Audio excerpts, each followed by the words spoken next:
Good afternoon, ladies and gentlemen. Yes. Thank you for joining today's MAP webinar on the digital trackway, including the proposed EDSA elevated rapid trackway, which is a project of our MMP Transportation and Infrastructure Committee.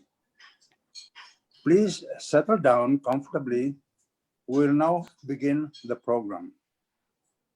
May I request everyone to pause and bow our heads for a short prayer, to be followed by the Philippine National Anthem. Our most merciful God, we thank you for making it possible for us to meet today. We come to you in our weakness, in our fervent hope that we will finally find a viable solution to the intractable traffic problem on EDSA. And beyond EDSA, the transport and mobility of people and goods throughout the archipelago. We trust that today's presentation of an alternative and/or complementary digitally based transport solution will finally allow our long-suffering commuting public to fly EDSA at 40 kilometers per hour or faster at all times. And further, Lord, that the transport of people and goods throughout the country be made faster, easier, and more affordable. We implore thee, Lord, to guide our decision makers to make the wisest decisions to make these dreams possible. Amen. National Anthem, please. Stand up. Mga kababayan, ang pambansang awit ng Pilipinas.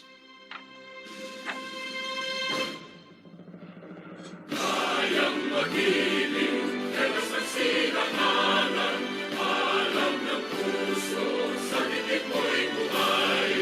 Lupang hinirang, tuyag ka ng magiting, sa manlulupin, di ka pasisigil, sa nagatak tutok sa simoy at sa langit mong pagaw, ay hinatang tula, kawin sa pagkayang minamahal. Ang matawag mo'y tagumpay na naghihinig, ang bituin at araw niya kailan ang may di maghihinig. Lumalang araw ng walang pagsinta, buhay langit sa piling mo. Ang higaya ng bangkay mga amin, at mamatay ng dahil sa'yo.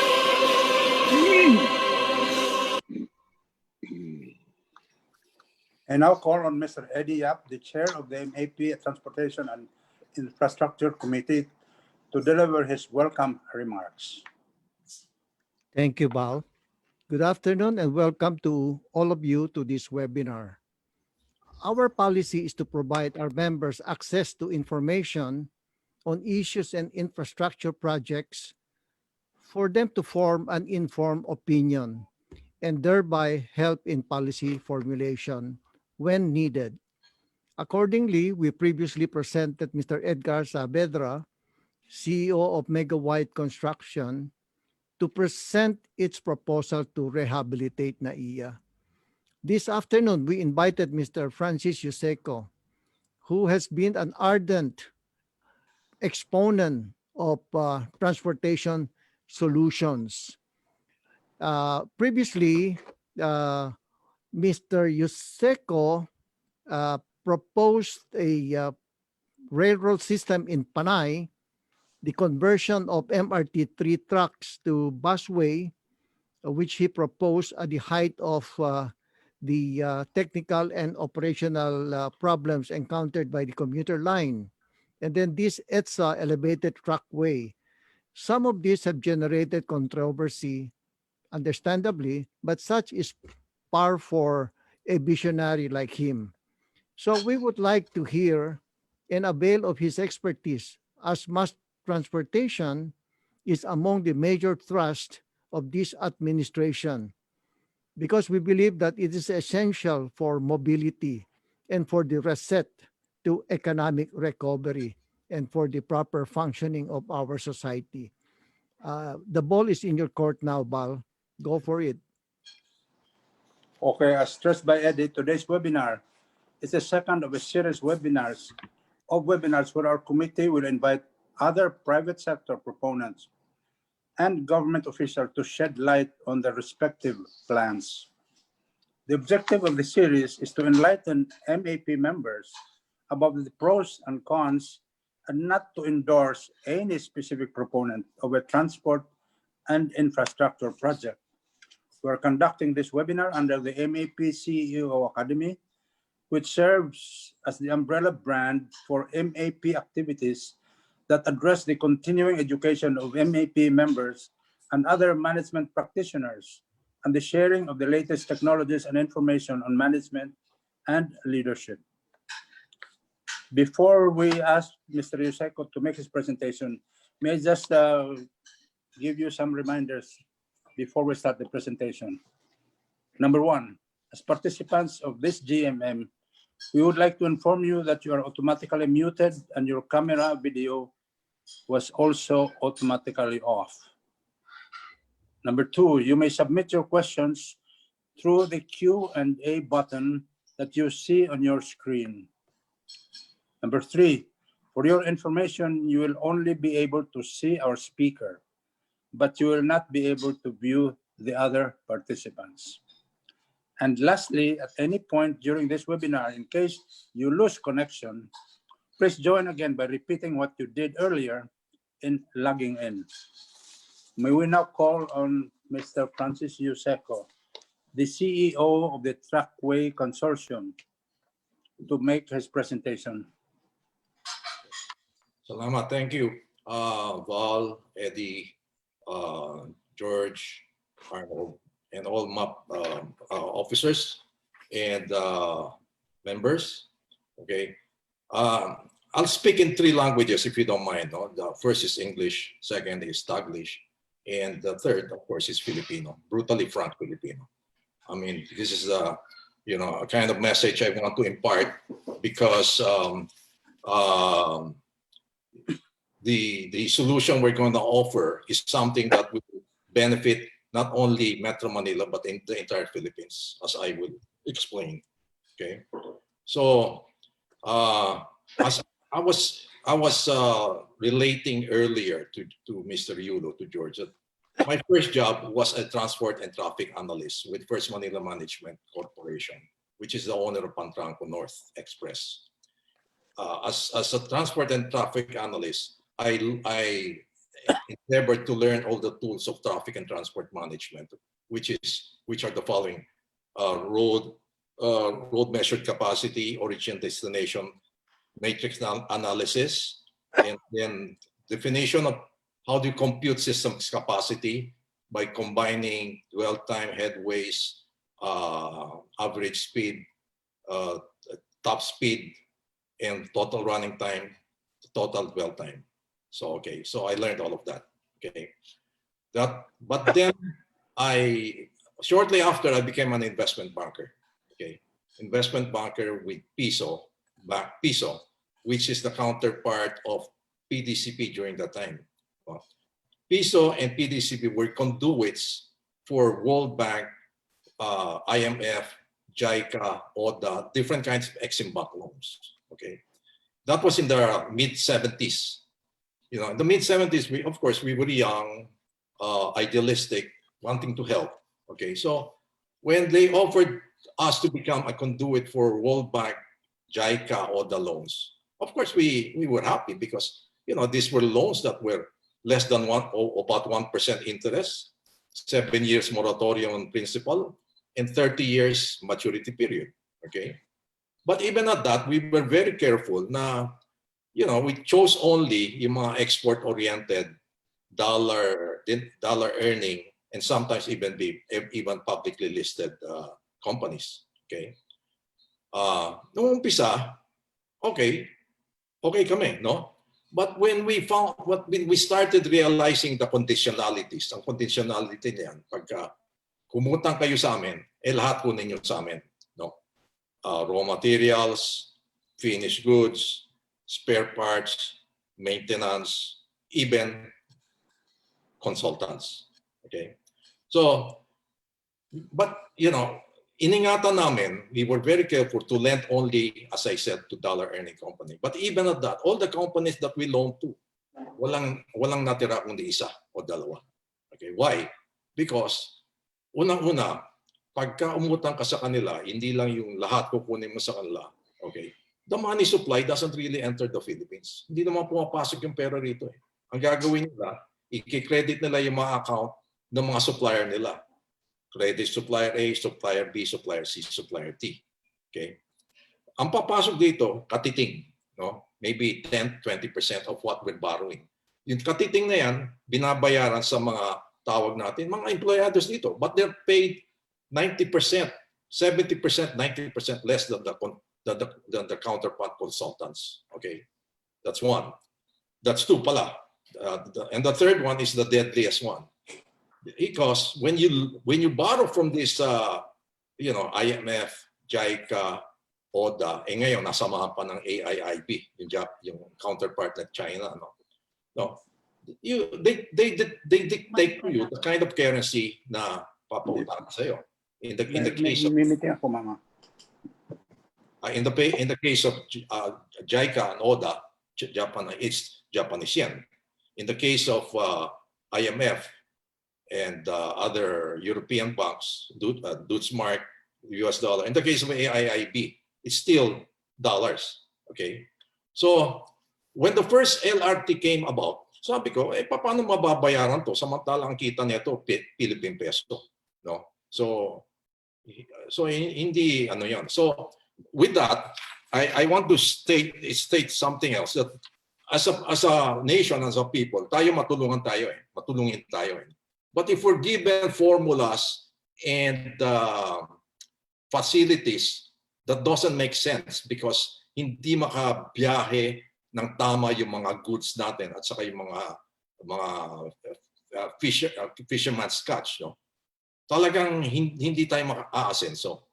Okay, so with that as a backdrop, I'll start my little presentation. Okay, how do you do that?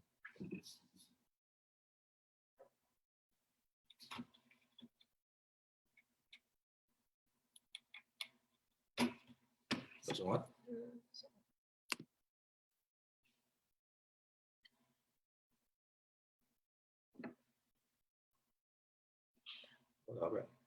Oh, you made it disappear. Wait. Oh, really? Hold on, please.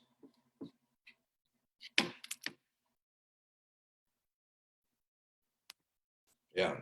Wait lang.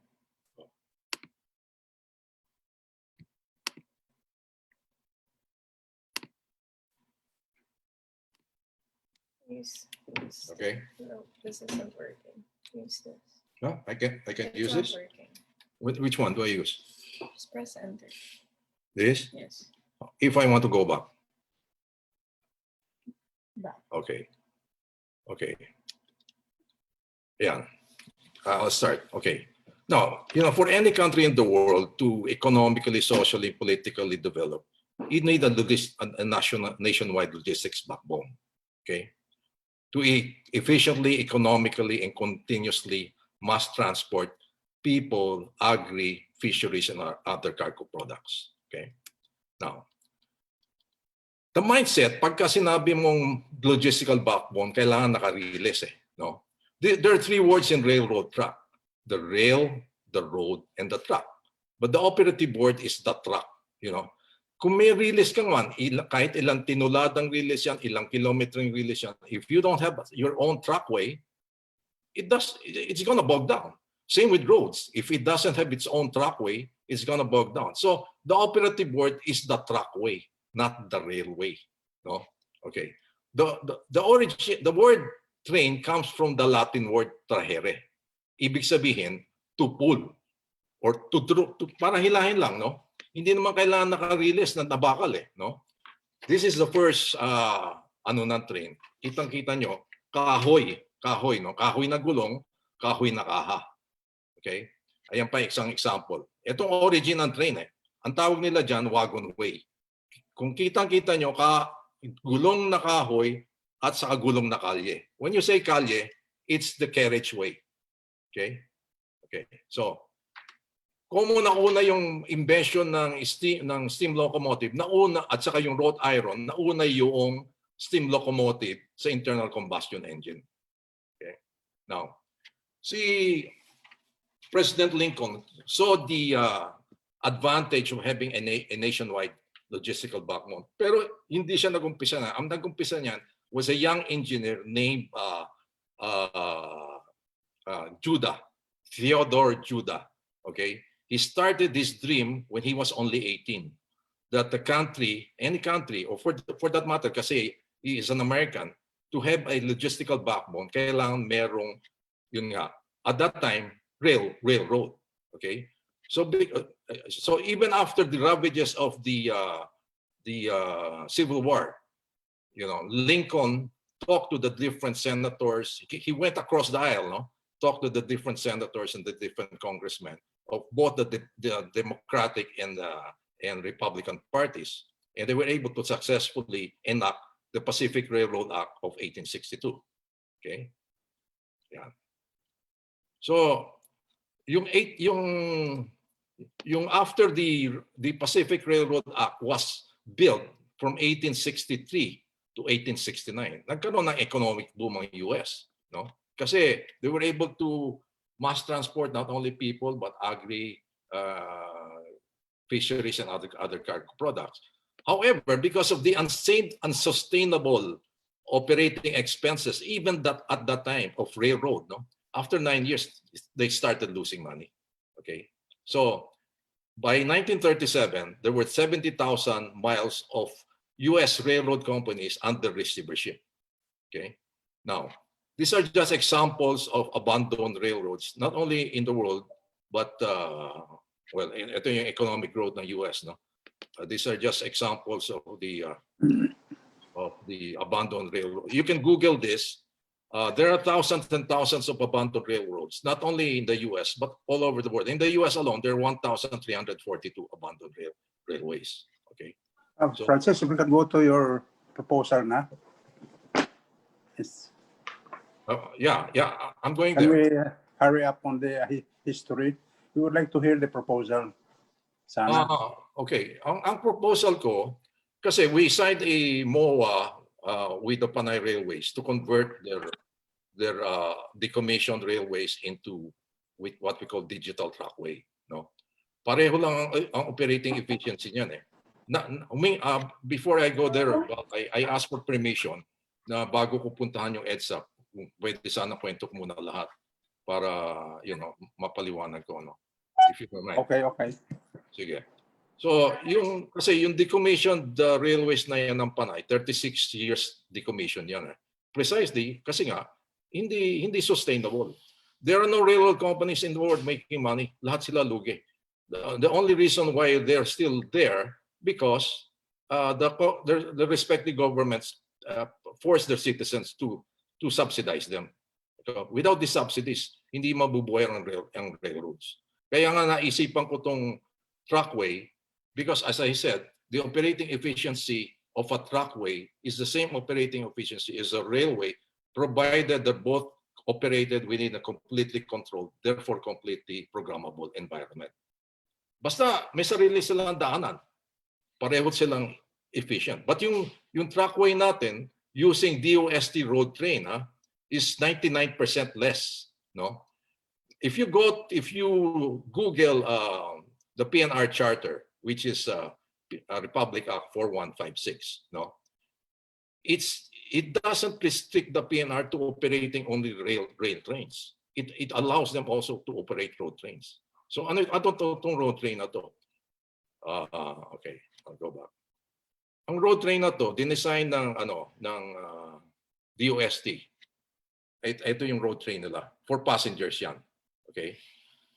Yung road train ng Australia na ginagamit matagal na sa outback ng Australia is this, no? If you notice, wala namang release yan eh. Walang daanan na bakal. Daanan na kalye lang. Parang goma lang, no? So, using the decommissioned ito yung pirmahan namin ng DOST with Secretary Pilipena noong July 19, 2018. That's Secretary De La Peña. Okay. So, ito yung picture na yung mga farmers natin. Kasi itong DOST road train, hindi lang for passengers but for cargo also. Makikita nyo rito yung mga magsasaka natin saka mangingisda natin. Nilo-load yung mga huli nila at saka yung mga produce nila sa road train, refrigerated, non-refrigerated. No? Bakit napakahalaga na ito? Why is this so expensive? Unang-una, tinan nyo. Between farm gate price to urban market price, ang diferensya 1,000%. Okay? Yung 5 pisong kinikita ng magsasaka natin at saka mangingisda, pagdating sa urban market, 50 pesos na eh. Okay? Saan napupunta yung diferensya? Napupunta yung diferensya sa millers, biyaheros, illegal checkpoints, and cartelized traders. Okay? Pag nagawa natin ito sa Panay at saka sa PNR na pwede naman gumamit ng road train, hindi naman rail train, no? That's starting from La Union to Sorsogon, no? So yung mga farmers natin, imbis na 5 piso per kilo na lang kikitain, 20 pesos na. Yung mga binibili naman natin na produce, hindi na magiging 50 pesos, 30 pesos na lang. So the farmers exponentially increase their income by 300%. Yung mga tayo naman, we buy our goods less than 30%. Okay, we initially proposed the Trackway both sa EDSA at saka sa PNR. That was in the early 1990s, no? Okay. Sa EDSA, if you notice, no, babalik ako, no. Yung middle island kasi ng EDSA during that time, unoccupied eh. Ito yun eh. Ito yun. Hindi na makita rito. Unoccupied yan. So, we were planning to put the Trackway there kasi we were already entering the age of digital technology. We will be able to control already the movements of the buses for EDSA, no? Articulated buses. But for Panay and for PNR, at some future time, this will be road trains designed and certified by the DOST. Okay? So, yung sa EDSA naman, pagka yung proposal namin, no?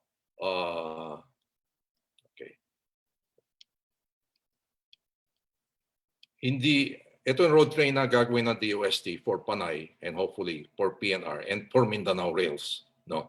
Imbis na Mindanao Railways, which is kahit pa paano sabihin nila, hindi matutuloy yan. It's so darn expensive, di ba?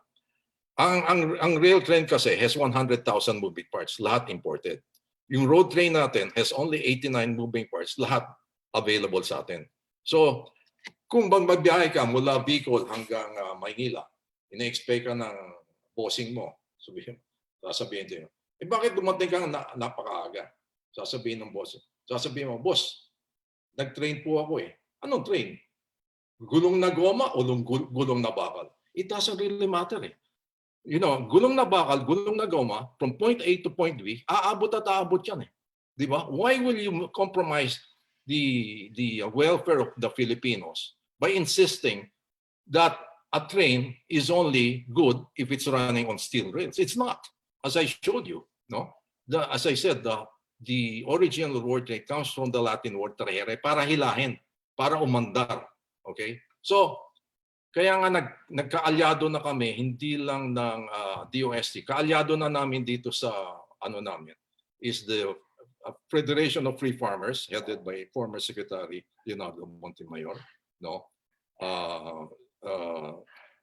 Health workers, headed by former Undersecretary for Health, Ted Herbosa, who's now the EVP of UP, Jose Alejandrino, who used to be the economic advisor of President Ramos. He's now with us, and Doming Jangano, who heads mga 3,000 alliances of bus and jeepney cooperatives, who will be providing our shuttle services. Pakita ko sa inyo ang gagawin namin sa EDSA. No? Okay. I'll go back here later. So EDSA kasi, you know, you have to deal with the white elephant in EDSA. What is the white elephant? The white elephant EDSA is nandiyan yung MRT. You cannot get rid of it anymore. Although the BLT contract of the BLT is ending in 2005, in 2025. What we intend to do in EDSA, make this only temporary.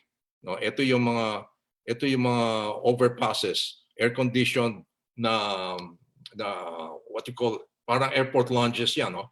Air-conditioned with ATMs, with coffee shops and everything, no? So it's elevated in the sense that the sky stations are elevated and the sky platforms are elevated, not the whole system itself, no? But ang plano namin is after the end of the BLT contract of the EDSA MRT, we hope to transfer dun sa carriageway nila. That's the idea. There's a YouTube that you can watch this. No, it's called the Field Track EDSA Rapid Trackway YouTube. Okay. Now, ito yung sample na pinapakita yung pasahero galing from the opposite side. Sasakay siya sa elevator. No, ito palalabas siya dun sa carriageway. Okay, ganyan. These are glass enclosed. No, don't think that it's open. It's glass enclosed. So bababa yan. We will be using double deck buses. In double deck buses, dalawang ingress-egress niyan.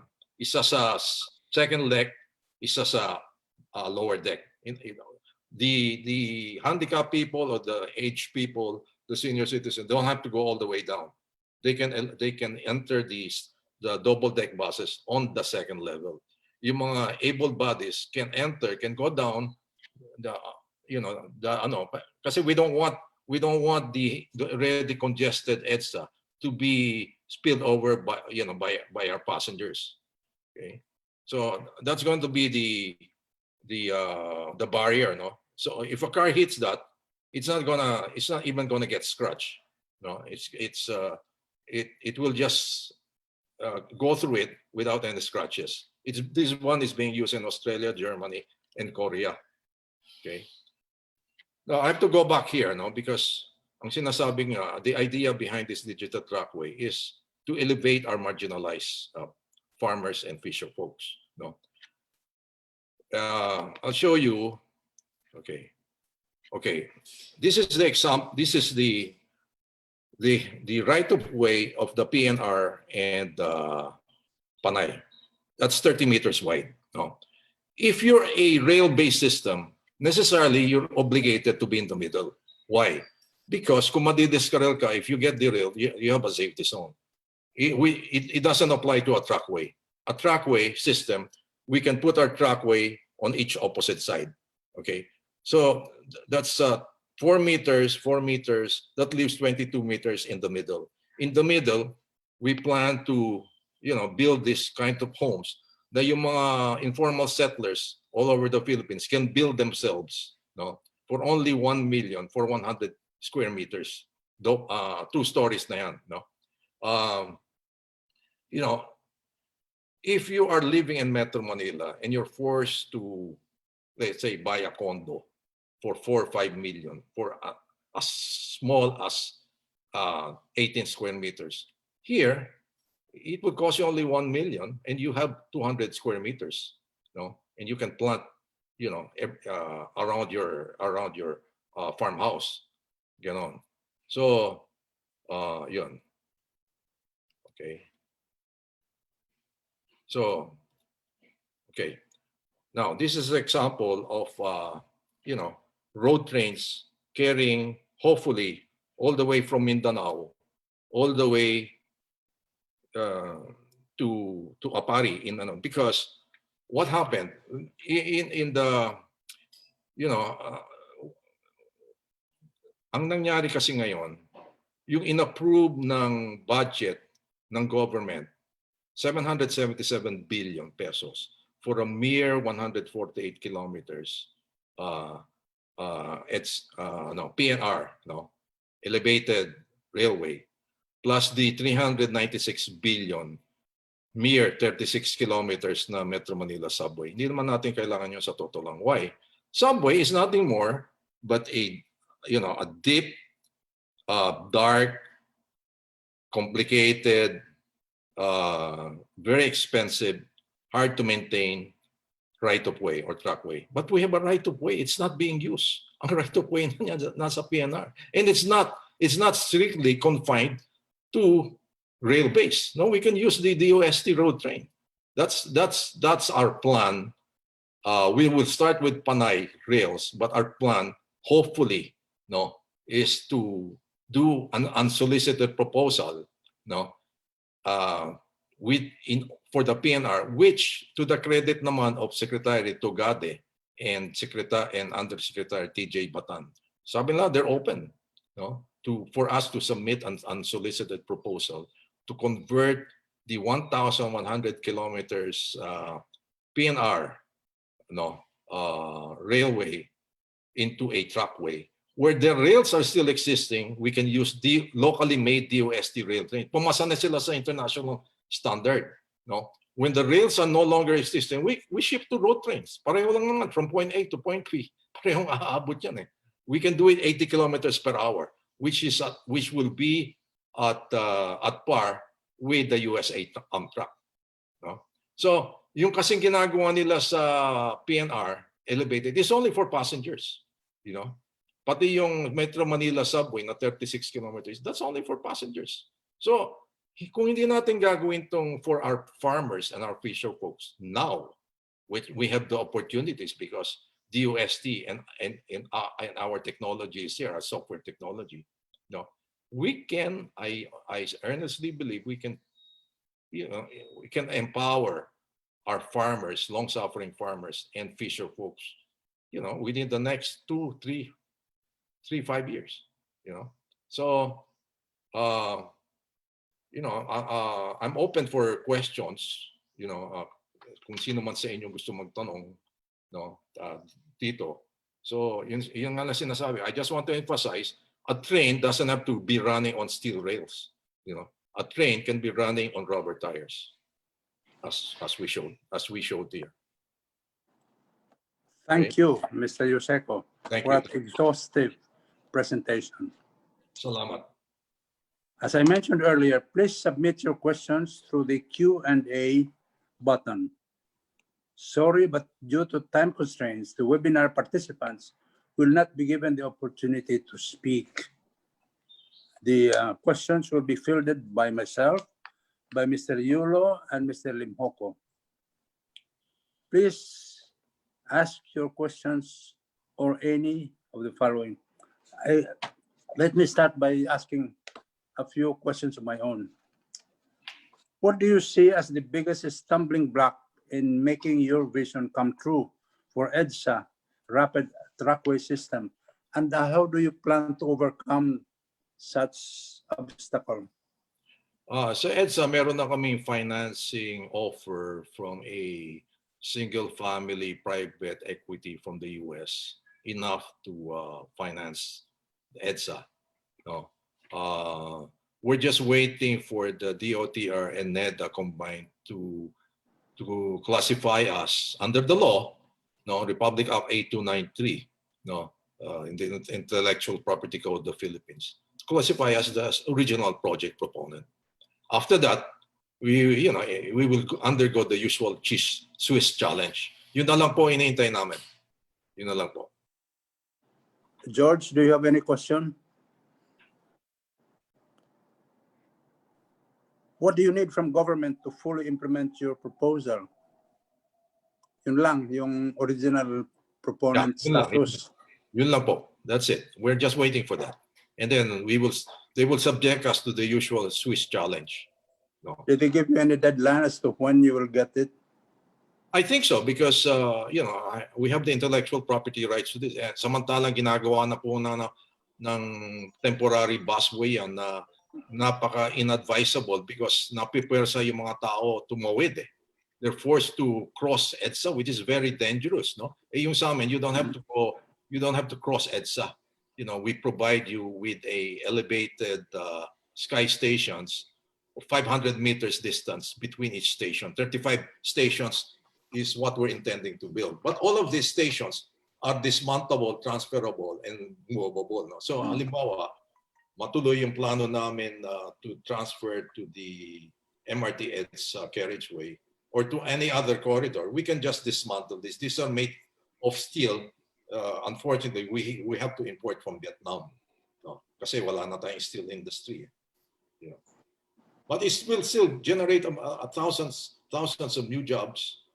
You know, and yung mga stations naman namin, meron kaming mga shuttle services made up not by bus companies, by co-ops, driver cooperatives. No?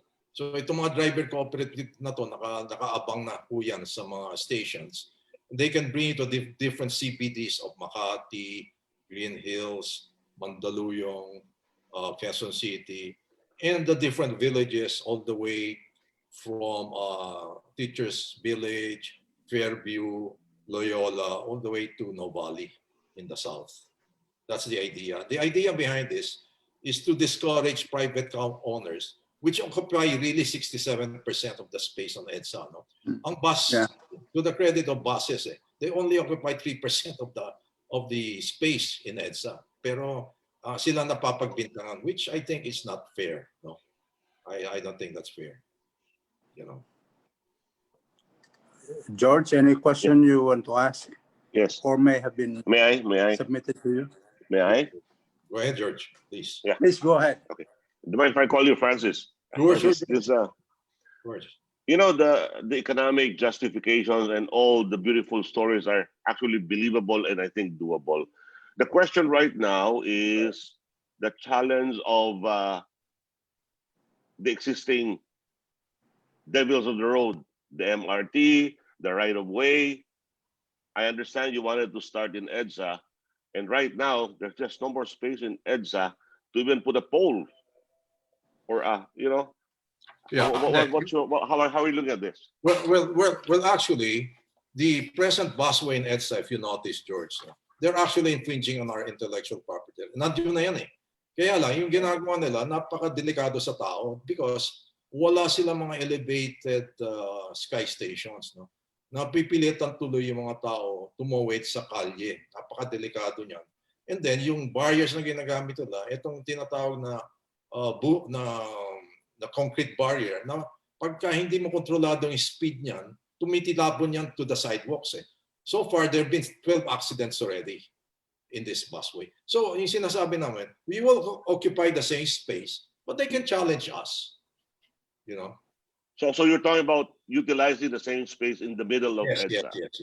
The same. But your proposal for Swiss Challenge is going to start with EDSA. No. We have two in Panay. Panay. That's why nagpaalam ako kay Mr. Through map. No? Kung kikwento ko na rin yung Panay, no? Because that's more important to me, yung Panay and PNR. But EDSA is certainly part of it, no? You know.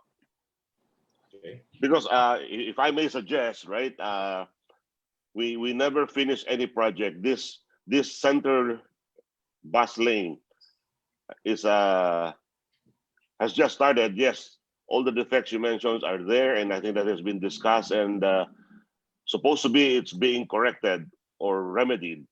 Right. But maganda siguro kung yung concept mo will be started elsewhere because there's so many major thoroughfares requiring a solution. Taft Avenue, España, you know, Mindanao Avenue, you know, you can Quezon Boulevard, you know, all the way to Shaw Boulevard, Boni, all of this requires all the solution. Hindi naman namin pinipilit na kung gusto nila ang EDSA sa kanila, pwede naman kami sa Quezon Boulevard. Sa totoo lang. Okay, we can wala nang problema yun. Yeah. But, okay. But the thing is, George, I want to emphasize, you know, yung study na ginawa ko, 1989, ang sinabi ko ron, if you fail to trailblaze economic opportunities across the countryside, no, sisikip at sisikip ang cities. Eh. Kahit ilang LRT, MRT, subway lagay mo dyan, pagka you fail to trailblaze economic opportunities, lahat magdadagsahan sa cities. Okay? That's why in developing countries like the Philippines, di ba? Ang kalye, hindi lang naman kalye. What is it? Number one, it's a livelihood center. Di ba? Number 2, it's a Yeah. sports center. Nandiyan yung mga basketball court. Number 3, it's a casino. Nandiyan yung mga nagbuburo ng mga patay. Number 4, it's a casino. Nandiyan yung mga nagmamadyong, nagpo-poker.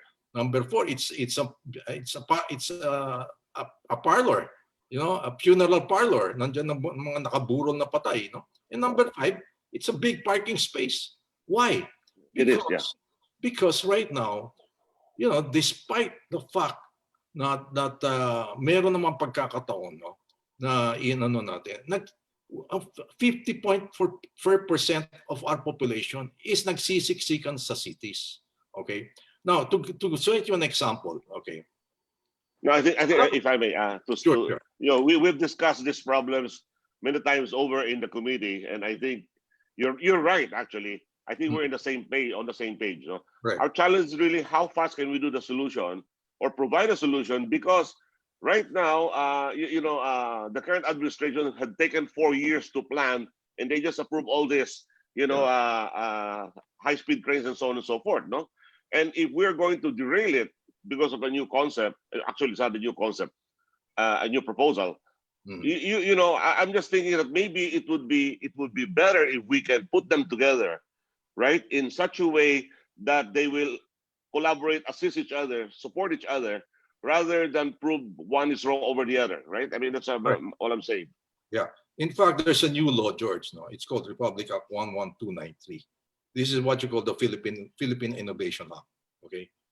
Philippine Innovation Act is a vehicle through which the private sector with innovative ideas can merge the proposal to the overall plans of NEDA. Okay. Yeah.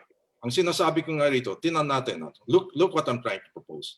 As I said, Republic Act 4156 does not restrict the PNR from operating only railways.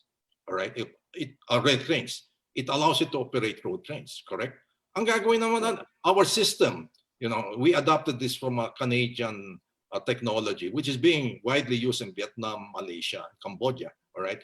We can do 5 kilometers per day. Asphaltuhan lang yan. No? Yung katulad ng pinakita ko, asphaltuhan lang yan, 5 kilometers per day. 1,100 kilometers ang PNR. At grade, hindi ginagamit yan eh. It's just wasting away. No? From La Union to Sorsogon. Tapos, lahat ng cargo sumisikip dito yung cargo natin sa C5, sa SLEX, di ba? Hindi na kailangan. Kasi dito na natin sila papupunta. Hindi naman namin kailangan monopolize yan. We can invite these freight forwarders to join us, but they have to invest properly naman in the infrastructure. If they invest, if they join us, no, even this subway, we don't need that.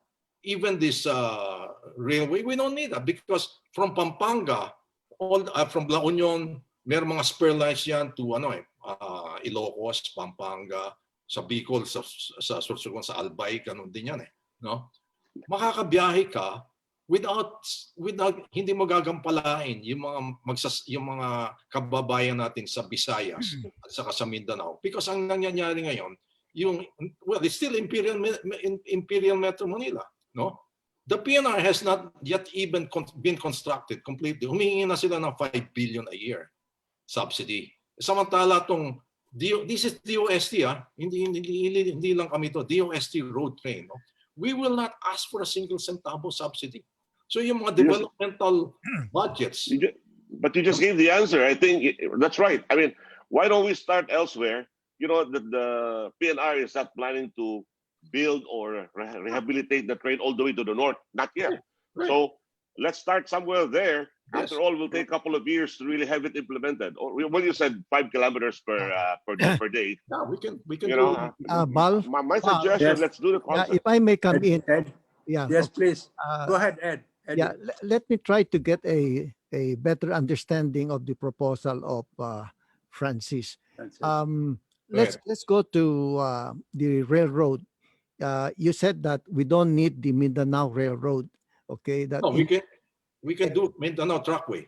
Yeah. Okay. So instead, you're proposing a trackway using rubber-tired vehicles. No, that as you have shown. No, right. The ones being used in Australia. Here in Luzon, you also say that the railroad constructed being constructed now, I should say, are also not needed because Right. instead of rail, Yeah.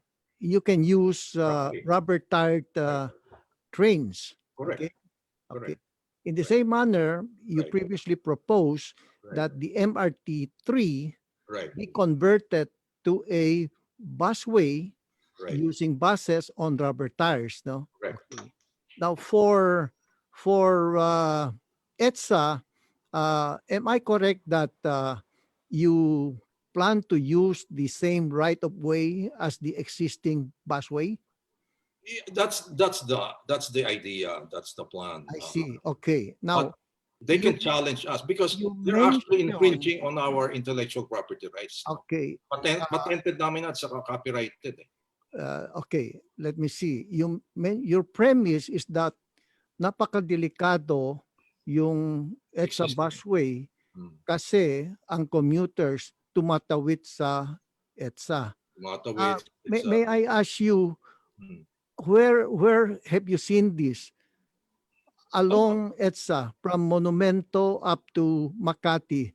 Where do you see commuters crossing Crossing? EDSA to Diyan get sa to the may, busway? diyan sa may Guadalupe. Wala po, wala po. Kasi ako I monitor the EDSA busway and I go from Makati all the way to Monumento. Wala akong nakikitang pasahero Matawid. tumatawid sa EDSA. No? What they do is this. They are using the MRT bridges.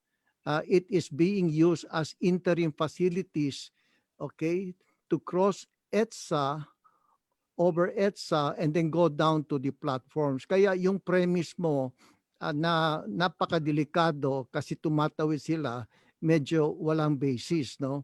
And another thing, probably you have missed this development. Last November, there was a MOA signing ceremony between the DOTR and some donors who will build bridges over EDSA. In fact, the groundbreaking will be done in a few months so that bridges with concourses above EDSA will be built as access to the busway. Now, kaya yung premise mo lang, pakibaguhin mo, no?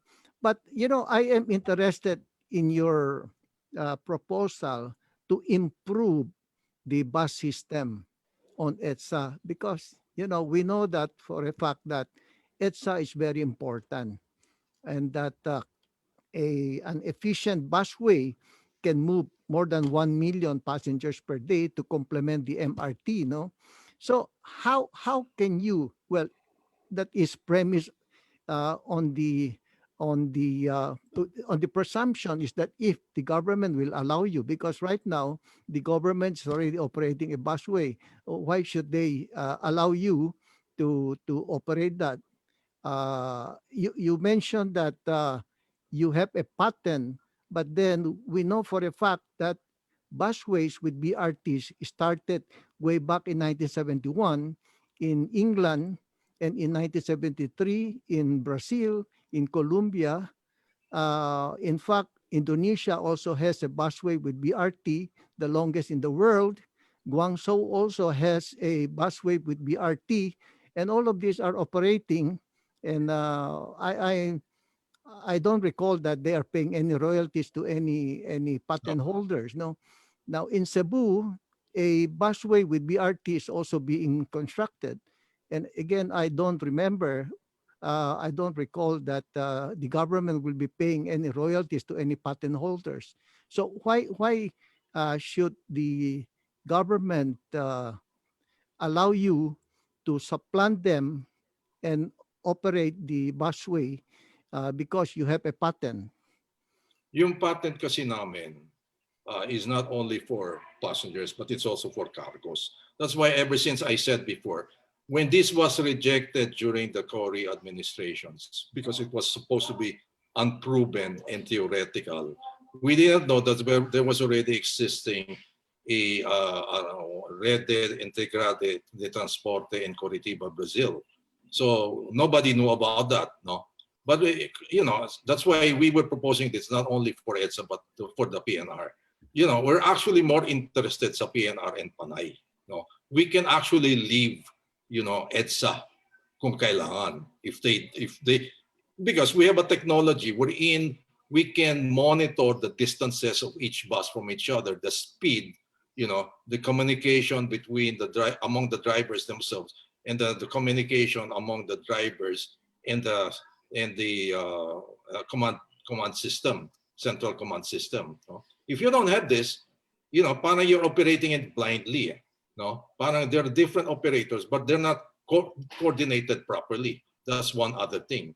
Yung sinasabi niya, no. And the other thing is that the distances between the MRT station from each other is about 1.3 kilometers. Masyado malalayo. No? That's why nagkakaroon pa ng need for buses to be operating because the distances are just too far from each other. Yung sa amin, we plan to put a distance of 500 meters between each station. So yung mga commuters hindi mahihirapan.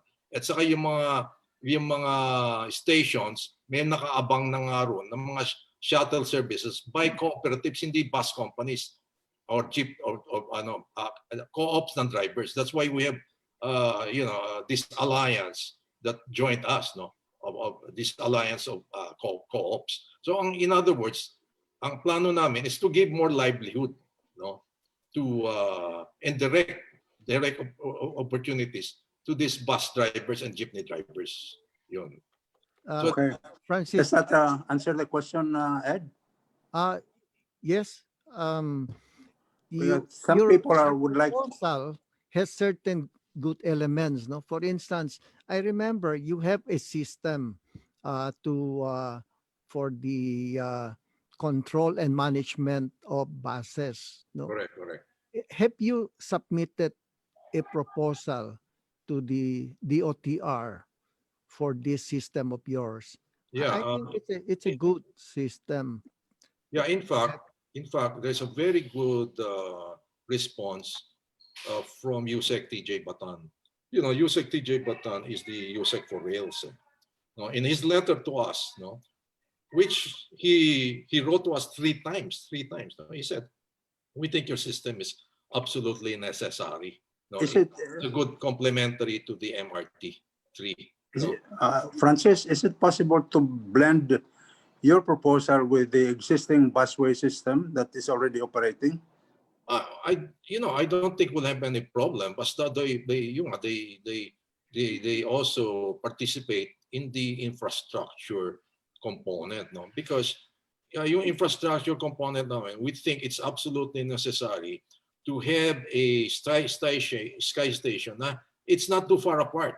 Because if you just use the MRT, na ang distance between each MRT is 1.3 kilometers, the buses will still be there.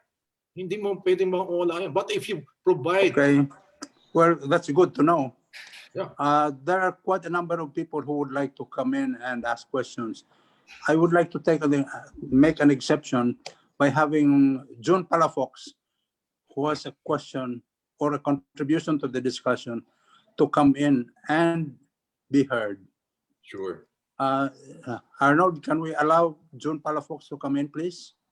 Okay, we will upgrade po. And also William Chua wanted to come in and say something. Si William, kasama namin po yan sa Filipino Inventor Society. Magaling na bata yan. Architect June, June? you can now ask your question po. You had something to say. Mr. Palafox? While waiting for them, let's ask Francis the status of the Panay Railroad. Okay. What is the status May of we- that? All right. Panay, it went to several reviews by NEDA and it was endorsed back to Panay Rail. So yun na lang, dun na lang po kami. No? There was the letter also stated that DOTR has nothing to do with Panay Railways because Panay Railways acquired their franchise from the PNR matagal na po eh. No? So yun.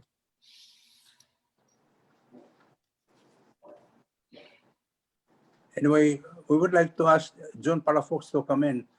He had some contributions to the discussion. I wonder if John is still in.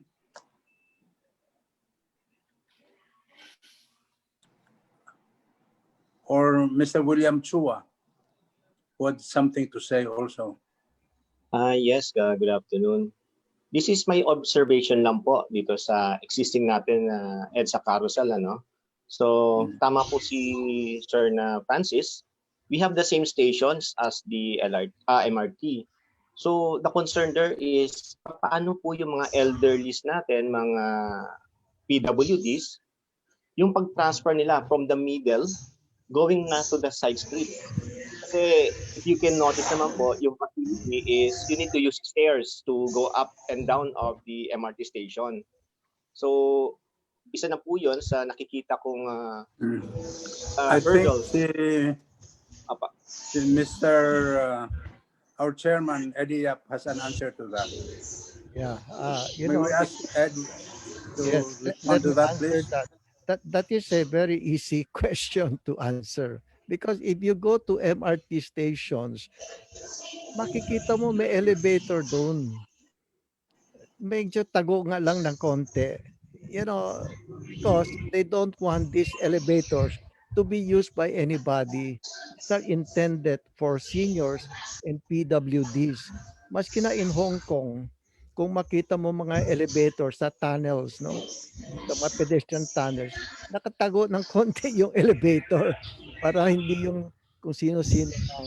So Meron let pong me assure you, you go to the MRT stations, merong elevators yan. And then, dito naman sa mga bagong, the new access bridges with concourses that will be built by donors, may elevator. In fact, I was in a meeting with between the OTR engineer and the donors, no? And we reviewed the plans. I can tell you that the elevators will not be similar to what we have now. They will be they will not be enclosed. Nakakwan yan with glass panel para see-through. Okay. So meron po. In fact, one bridge will have 3 elevators, one at each end and then one at the center of the concourse to go down to the platform at the center island. Ito, no, masasabi ko sa iyo, no, yan ang kauna-unang kondisyon ni Secretary Tugate nung pinag-usapan when the design of these access bridges were discussed. His number one condition is that the PWDs must have elevator access. Not only that, the stairs must be, the slope of the stairs must be user-friendly. Kaya makikita nyo, I'll give you advanced information. The groundbreaking of some of these new access bridges with concourse will be in March next month. So by the end of this year, makikita ninyo yung meron na tayong dedicated access bridges para hindi na kailangan gamitin pa yung sa MRT, no? And then yung binanggit ni Francis that stations should be 500 meters apart. That is correct. In fact, kung pwede nga 400 meters lamang ang standard in Europe, no? Correct. So that at any point when you walk to a station, you don't have to walk more than 200 meters, no? Now, what you see now on EDSA is a work in progress. Kasi kaumpisa pa lang yan last June 1st, no? But in so short a time, you already have this busway operating and commuters are already benefiting from it, no? It is still being improved. In fact, the MMDA has a new chairman. And yesterday, I had a conversation with him. And he's reviewing the plans and preparing the budget for other components that are still necessary. So rest assured that the government is not sleeping on their job. They are continuing to improve. So uh, my wish is that if Francis Yuseco can work with the government and improve this busway further, complement the efforts, and then contribute whatever systems or technology you have, I think that would be good because that will serve Yeah, the public that interest. would be excellent. Yes. Yeah. Anyway, William, do you have any other concerns? You were about to say something. Ay, Mr. okay po ako Chua? dun sa ano. I'm happy po ako dun sa answer na there was a Okay plan na. to Okay. get this in the current carousel. Apo. Any question on the presentation of Mr. Yuseco? No more. Can I answer the ano of Eddie? Okay, please. Go ahead, please. We want to assure you we don't have any problem regarding that. Wala namang kaming problema ron. You know, in fact, we're more concerned about yung Panay and hopefully later on PNR. You know, the upgrade, because yung sa EDSA kasi it addresses only Metro Manilan concerns eh. Yung sa amin kasing pananaw, you know, your amin vision is not only for commuters of Metro Manila, but for our marginalized sector, especially our farmers and fisher folks. No? We're more concerned really with Panay and PNR and Mindanao Trackway. Eventually, you know, yung EDSA we can cooperate. We don't see any problem there, Eddie. You know, that's not a problem with us. Very good. Very good. Francis, Sure. when you say trackway and replacing Correct. rail tracks, and you are proposing that system go all the way from Mindanao to Apari, Correct. do you mean the existing rail tracks that the PNR now has that goes all the way to Legazpi Yes. would be replaced by a It- roadway? It's a trackway. We call this a trackway. Kasi, ganito yan, Bal, no? Hindi naman nagagamit eh. I mean, nakatuwangwang lang, no? It's wasting away. It's been wasting away for so many years. Why don't we let the people use it? No?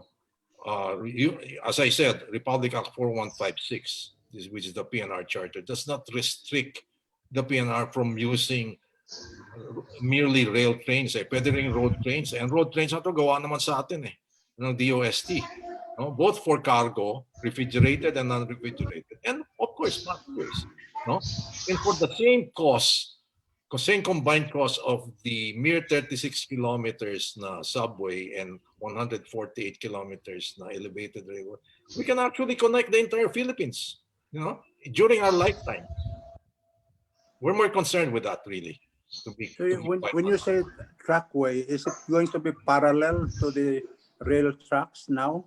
No. Yung existing upgrade na hindi ginagamit ng PNR, we will eventually submit unsolicited proposal for the unused upgrade. Upgrade po, no? Ibig sabihin street level. Yes, no? yes. Both for passengers and cargos, no? Pero hindi tatanggalin yung tracks. Hindi, yung You kasi have to remove the track. yung existing tracks ngayon. marami na pong relays na tanggal.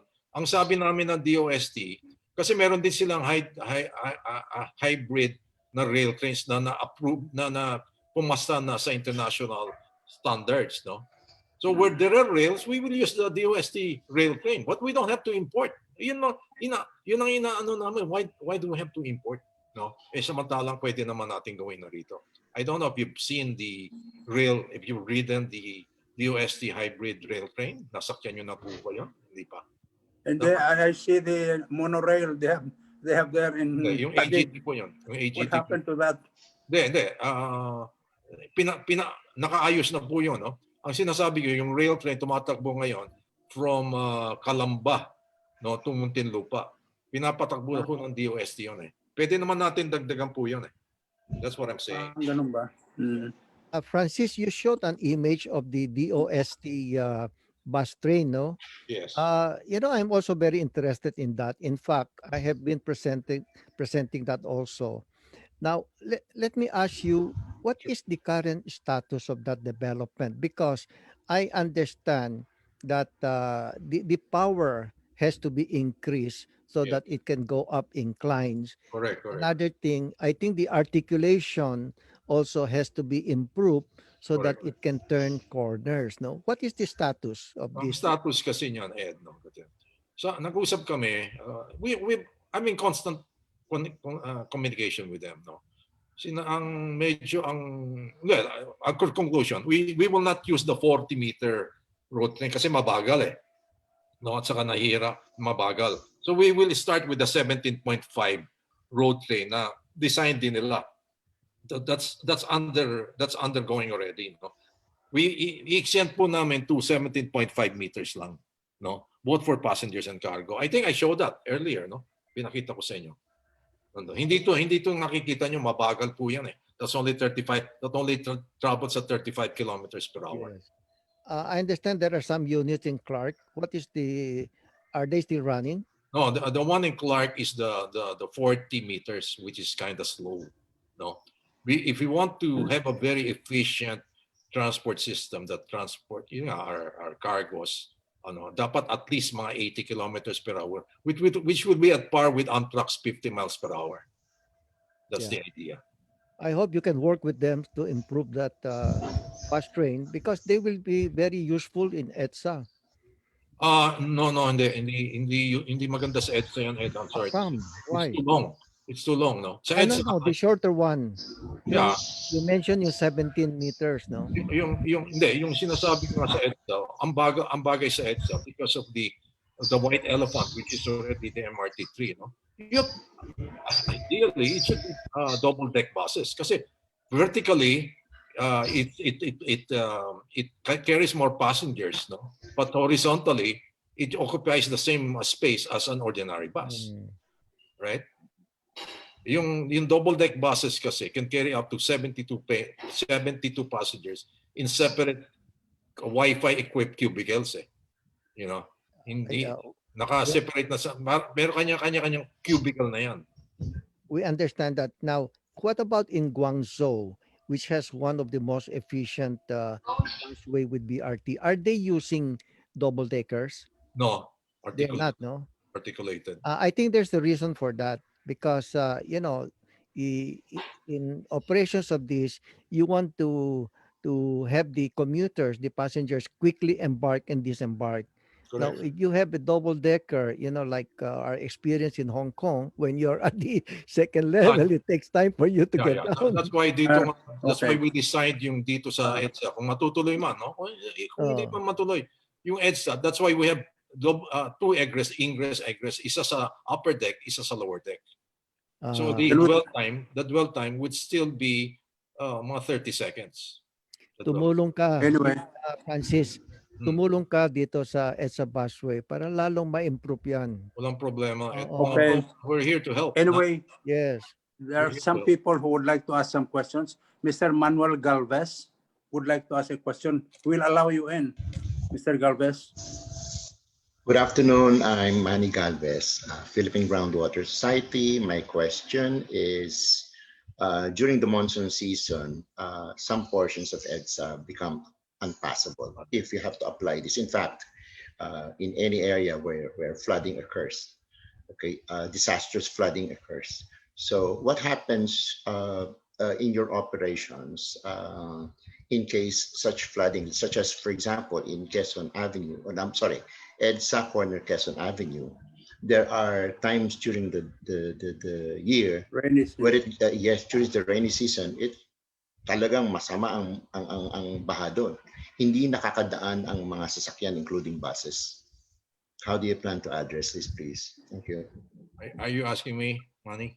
Well, actually, I Well, do. I'm I have my proposal, but I'm familiar with your system, correct? And we Right. talked about this. That if we will be the one, we will implement your system. I don't think that's going to be a problem. Okay, thank you. let me answer that question as well. No, in addition to the spot that you mentioned, one perennial location that is flood prone is EDSA Kamkrame. Yeah. You know that, no? Mhm. Nagiging parang lake dyan sa Right. corner with EDSA Boni Serrano. And, you know, this is a long-standing problem. And MMDA is in charge of flood control in Metro Manila. Now, in one of the meetings that I attended, I heard that their problem is garbage, particularly plastic, that is clogging the drains. So even their pumps are having difficulty. Now, so there are challenges. There are pumps. They have flood control systems in place, but unfortunately, the uncontrolled use of one-time use plastics is gumming the works. Yeah. But they're attending to it. Okay. Well, Okay. anyway. Manny, is that okay? Well, again, ano, as far as if I may, ano, actually, I made a presentation to Mr. Yap about a few years ago pertaining to the artificial aquifer recharge, which actually addresses pocket flooding. The problem with flooding here is we are usually, ano, MMDA and DPWH are prone to use culverts. Ang problema ng culverts, hindi nila alam kung saan dadalhin yung tubig. Pocket flooding can be addressed by putting your water, excess water, into the aquifer formation underground, which Metro Manila has. If that is the Actually, there case. was a plan to do that in Santolan, no? Following the example of Kuala Lumpur, wherein water cisterns were constructed underneath so that excess flood waters will go there, impounded in the water cistern, and then later on pump out. I remember there was a plan for that. But as you Yeah. know, plans are plans, no? Until Yeah. implemented. These That's are why not I was going plans. to ask. I was going to ask Francis again. Sure, sure. You know, in the past, there have been proposals you've made which Yes. were rejected Yes. twice or thrice. Now, Once. But yung sa C5 namin at saka yung sa Commonwealth Avenue were approved during the Ramos administration. it was approved. Yeah, signatories there were Secretary Arturo Enrile, Secretary Gregorio Bugilar, Prospero, MMDA Chairman Prospero Oreta, and then nung namatay si Secretary Enrile, si Secretary Lechauco, Enrile. she approved it. In fact, she was the one who signed the implementation plan. But Si unfortunately, Attorney Lechauco, she yeah, approved George, it. she approved it. Unfortunately, the following year, nagkaroon ng 1998 financial crisis. Nagsarado yung investment underwriter namin, ay Wincor Banking Corporation, if you remember, yung affiliate Westmont Bank. So after that, I didn't pursue this under the Estrada and Gloria Macapagal administration. I pursued this under the Pinoy administration. But unfortunately, lahat ng sulat ko, I was not even given the courtesy of a formal A response. reply. Yes.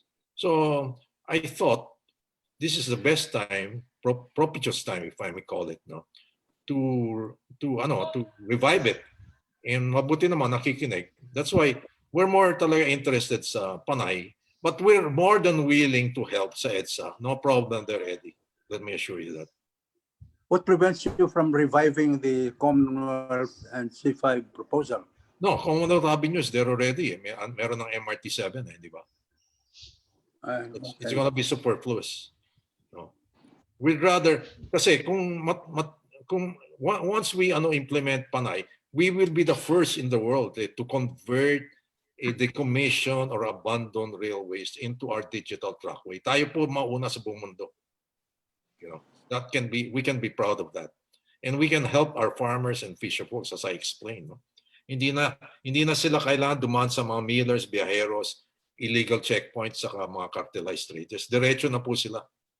You know, that's the idea. So you have a proposal for Panay already? No, we signed an agreement with Panay with the DOS. Meron na po kaming kasulatan. And you have the financing for it already also? Yeah, we have yung financing naman namin coming from Davidson. It's not strictly confined to EDSA. We can apply it sa Panay, no?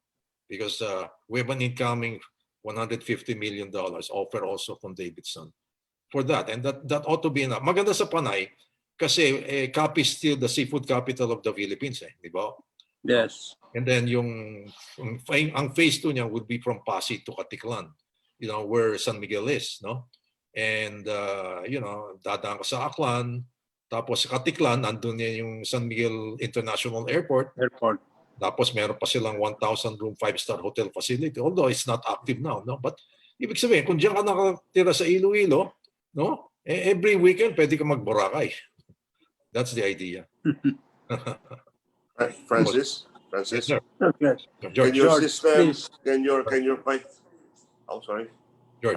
Can your system Right. include another facility in Metro Manila while that EDSA bus lane is being finalized and improvised right now? Because Manila needs the periphery roads. These are not periphery, they are major thoroughfares, especially if they're linking to EDSA. We need another one that really works, no? Aside from EDSA.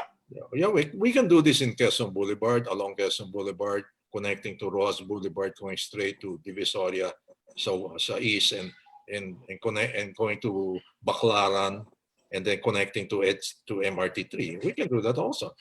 Ang magandang nga doon sa system namin, it's not rigid eh. Di katulad kasi ng rail system. Pagka sinabi mo release, obligado kang ilatag na yung release mo dyan eh. Yung sa amin, no.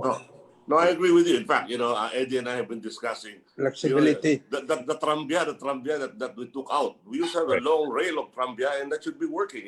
Still working around the world.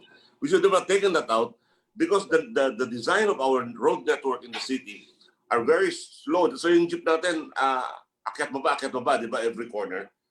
Trambia is the perfect system, or the bus probably that you're talking about.